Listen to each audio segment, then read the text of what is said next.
বাংলাদেশ জামাত ইসলামের জিন্দাবাদ জিন্দাবাদ। ওয়া রাহমাতুল্লাহি ওয়া বারাকাতুহু।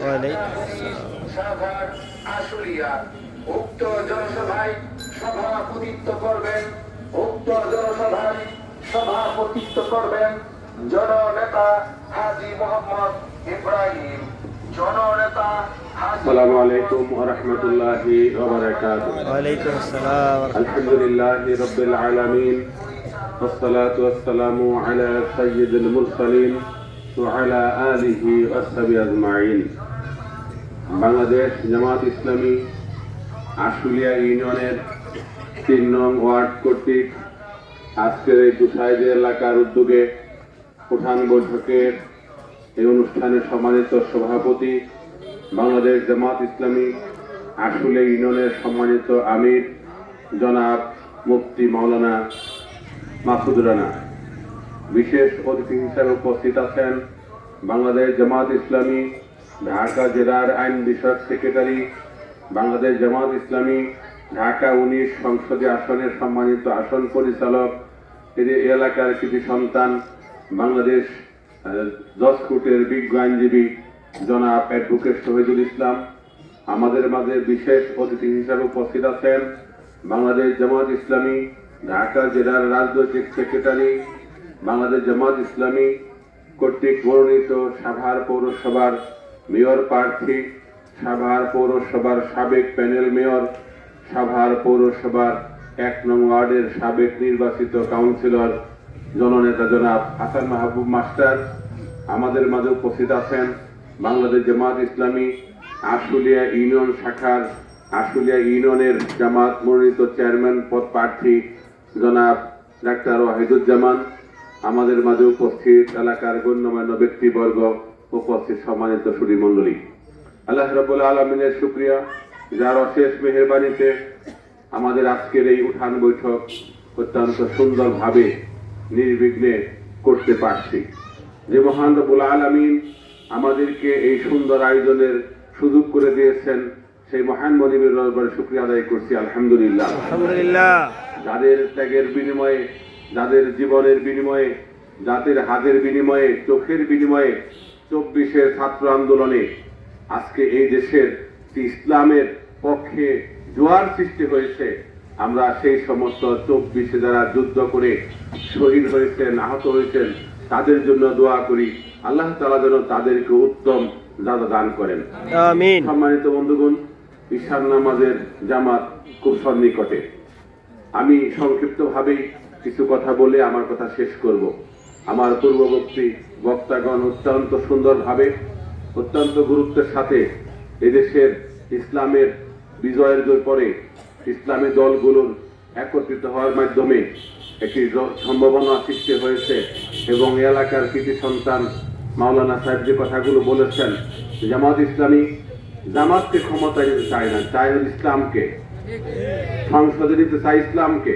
এই জন্য মোহতারামকে ধন্যবাদ জানাচ্ছি, খুব সুন্দর করে, খুব গুরুত্ব সহকারে আপনাদেরকে উপস্থাপন করেছেন। সম্মানিত ভাই এবং বন্ধুগণ, এদেশ স্বাধীন হয়েছে 54 বছর। এই 54 বছরে এদেশে কখনোই সরকার ছাড়া ছিল না, আমাদের এলাকায় কখনো এমপি ছাড়া ছিল না, কখনো চেয়ারম্যান মেম্বার ছাড়া ছিল না। দুঃখের বিষয়, আজকে আমাদের এই দেশ সাভারের আমরা বিভিন্ন জায়গায় নানান রকমের সমস্যা আমরা দেখতে পাচ্ছি। সবচেয়ে গুরুত্বপূর্ণ মারাত্মক সমস্যা হচ্ছে শিক্ষা ব্যবস্থা।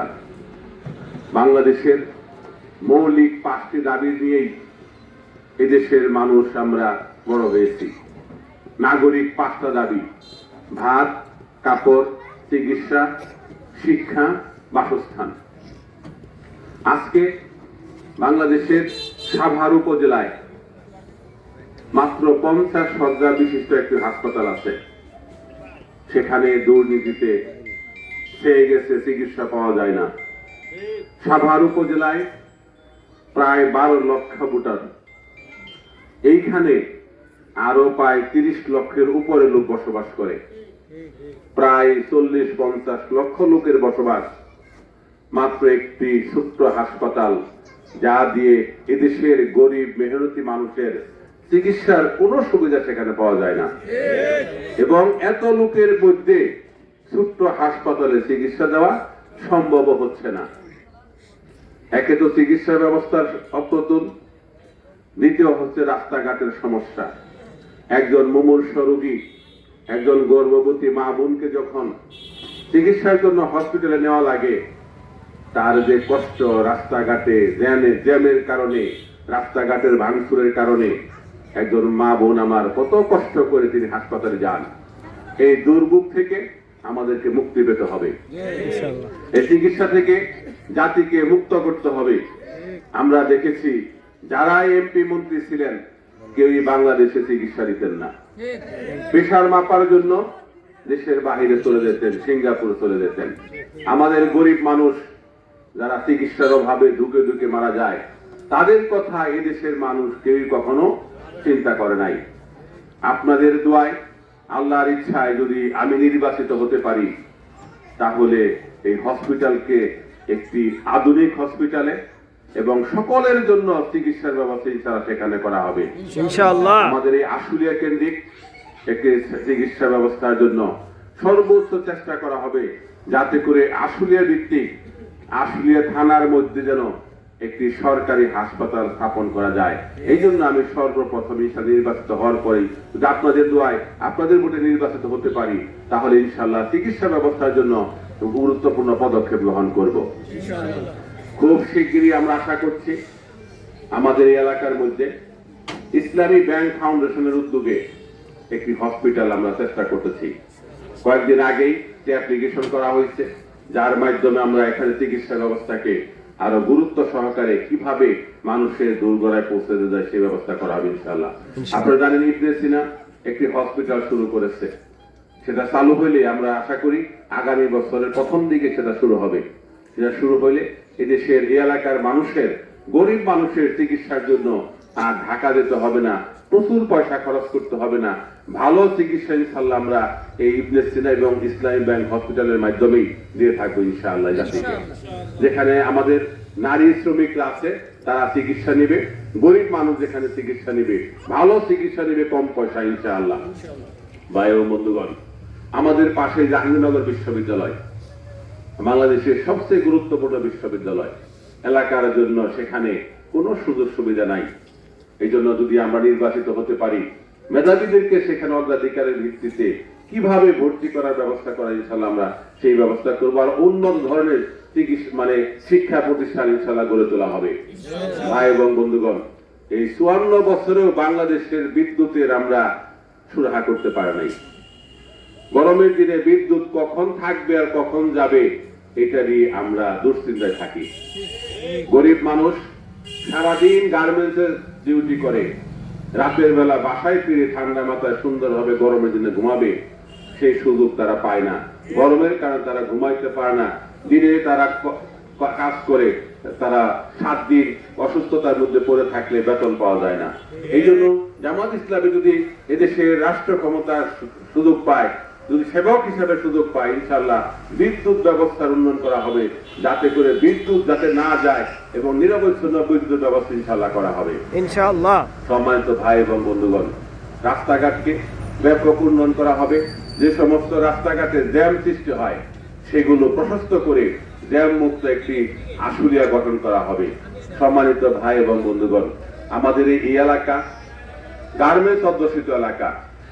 আমাদের এই এলাকার ছেলেরা যখন গার্মেন্টসে চাকরি করতে যায়, চাকরি নিতে যায়, তখন গার্মেন্টস ফ্যাক্টরির মালিকরা বা প্রশাসনরা এই এলাকার মানুষকে চাকরি না দিয়ে বাহিরের লোকদেরকে চাকরি দেয়। আমার কথা হলো,